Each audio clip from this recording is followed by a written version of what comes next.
तो hello guys, कैसे उम्मीद करता हूं बहुत अच्छे होंगे। दोस्तों उम्मीद करता हूं कि आपका तैयारी भी बेहतरीन चलता होगा। तो आज की इस वीडियो में मैं बताऊंगा क्लास 10th में, यानी जो लोग क्लास 10th में और इस बार एग्जाम देने वाले हैं, मैट्रिक का एग्जाम देने वाले हैं 2025 में, उनके लिए वीडियो बहुत ज्यादा इंपॉर्टेंट रहने वाला है। क्योंकि आज की इस वीडियो में वो प्रश्न मैं आप लोग को बताने वाला हूं जो कि आपके एग्जाम में सेम टू सेम इसी तरह के क्वेश्चन पूछने वाला हूं। सो गाइस मैं बात कर रहा हूं जो क्लास 10th में, यानी जो 10वीं क्लास में है, वो विज्ञान में जो भौतिकी का बुक है ना, यानी भौतिकी का जो सब्जेक्ट है, जो विषय है, उनमें से सबसे बेस्ट, यानी सबसे महत्वपूर्ण दीर्घ उत्तरीय प्रश्न बताने वाला हूं। ठीक है ना।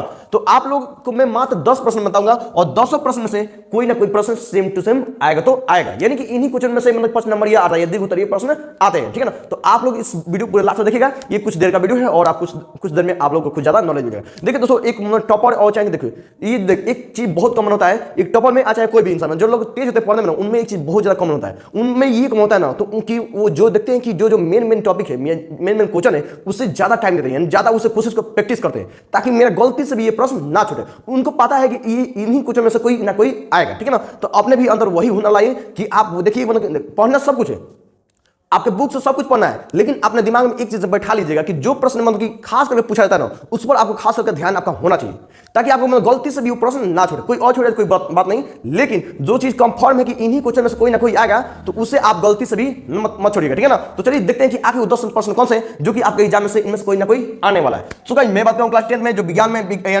जो 3 बुक है, फिजिक्स, केमिस्ट्री, मैथ, यानी भौतिकी, रसायन और जीव विज्ञान, उनमें से भौतिकी विज्ञान है, उनमें सबसे महत्वपूर्ण दीर्घ उत्तरीय प्रश्न है, और उनमें से मात्र 10 प्रश्न आप सभी को मैं बताने वाला हूं, सिर्फ प्रश्न बताने वाला हूं। ठीक है ना। चलिए जानते हैं कि आखिर वो 10 प्रश्न कौन से हैं जो कि मुझसे गलती से भी नहीं छूटना चाहिए। ठीक है ना। सो चलिए स्टार्ट करते हैं कि आखिर वो क्वेश्चन कौन सा है। तो दोस्तों फाइनली 10 मिनट की कड़ी मेहनत से बोर्ड पर उतर चुका है, और इन्हीं 10 क्वेश्चन में से आपके एग्जाम में सेम टू सेम क्वेश्चन आने वाला है, ये मेरा गारंटी है। ठीक है ना। तो दोस्तों अगर आप पढ़ेंगे तो आपको पता होगा, और नहीं पढ़ेंगे तो बता दीजिएगा। ठीक है ना। और इसका आंसर चाहिए तो हमको बता दीजिएगा। ठीक है ना। तो चलिए जानते हैं कि आखिर वो 200 क्वेश्चन कौन से, जिनसे हमें बहुत ही आसानी तरीके से मिलने वाला है नंबर, यानी कि बहुत अच्छा नंबर, ये दीर्घ उत्तरीय प्रश्न है और 5 नंबर का पूछा जाता है।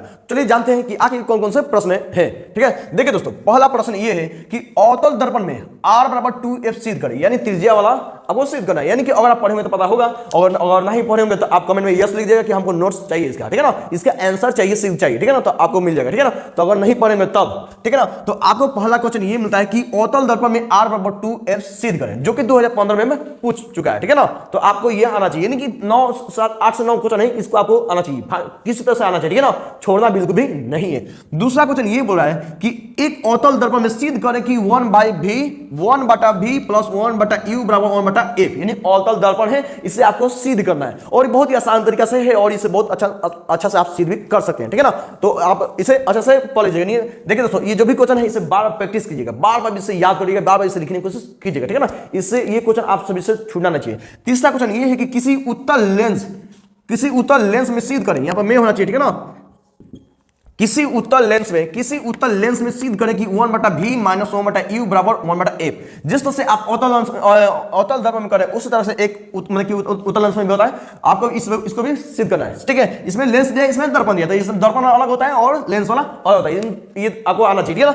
उसके बाद चौथा क्वेश्चन ये है कि मानव नेत्र का स्वच्छ नामांकित चित्र खींचे, यानी मानव नेत्र में, देखिए मानव नेत्र में ये बहुत ही ज्यादा इंपॉर्टेंट ये क्वेश्चन है। ठीक है ना। आपको नेत्र बनाना आना चाहिए, और उसके बारे में आपको मतलब कि एक्सप्लेन करना है, यानी उसके बारे में आपको लिखना है कि यहाँ पर ये है और इससे ये काम होता है। ठीक है ना। तो आपको इस निर्माण के बारे में पूरा डिटेल में आपको पता होना चाहिए, और आप पता कभी लेंगे। ठीक है ना। मुझे पूरा उम्मीद है। ठीक है ना। पांचों क्वेश्चन है, दृष्टि दोष क्या है, यह कितने प्रकार के होते हैं, इसका निवारण कैसे किया जाता है। यानी दृष्टि दोष आपको पता है कि आपको 2 प्रकार होते हैं, निकट दृष्टि, दूर दृष्टि, पर किस तरह से होता है। ठीक है ना। तो आपको निकट दृष्टि दोष की परिभाषा देना है, उसके बाद से सेम टू सेम नीचे उसका प्रकार लिखना है, प्रकार मतलब के आंसर लिख देगा। ठीक है ना। उसके बाद से निवारण, यानी कि इसका समाधान कैसे किया जाता है, यानी कि उसको हटाने के लिए, निकट दृष्टि दोष, दूर दृष्टि दोष को हटाने के लिए कौन सा समाधान है। ठीक है ना। तो इसके बारे में आप अच्छे से याद कर लीजिए। ठीक है ना। 6वां क्वेश्चन है, प्रकाश के वर्ण विक्षेपण से आप क्या समझते हैं, सचित्र स्पष्ट करें, यानी इंद्रधनुष के व्याख्या करें। यानी आपको वर्ण विक्षेपण का, यानी प्रकाश के वर्ण विक्षेपण का आपको क्या करना चाहिए, परिभाषा देना है। उसके बाद से आपको इसके बारे में आपको अच्छे से एक्सप्लेन कर देना, इसके बारे में बताना है। ठीक है ना। उसके बाद से 7वां क्वेश्चन ये है कि ओम के नियम को लिखें, इसके सत्यापन के लिए एक प्रयोग का वर्णन करें। ओम के नियम आपको पता है, आपको ओम के नियम बहुत ही इंपॉर्टेंट है, आपको पता होगा, पढ़ेंगे तो आपको बहुत मतलब पता होगा ओम के नियम बहुत ज्यादा इंपॉर्टेंट है। ठीक है ना। तो आपको ऑब्जेक्टिव पूछते हैं कि ओम के नियम कितने नियम होते हैं। ठीक है ना। तो आप लोग याद होना चाहिए। और देखिए सब्जेक्टिव में ये है, ओम के नियम वेरी इंपॉर्टेंट, बहुत ज्यादा इंपॉर्टेंट है, जो कि 2013 में, 15 में, 18 में, 20 में पूछ चुका है। ठीक है ना। तो बहुत ज्यादा इंपॉर्टेंट बाबू, तो ओम के बारे में पूरा सब याद कर लीजिए, ठीक है ना।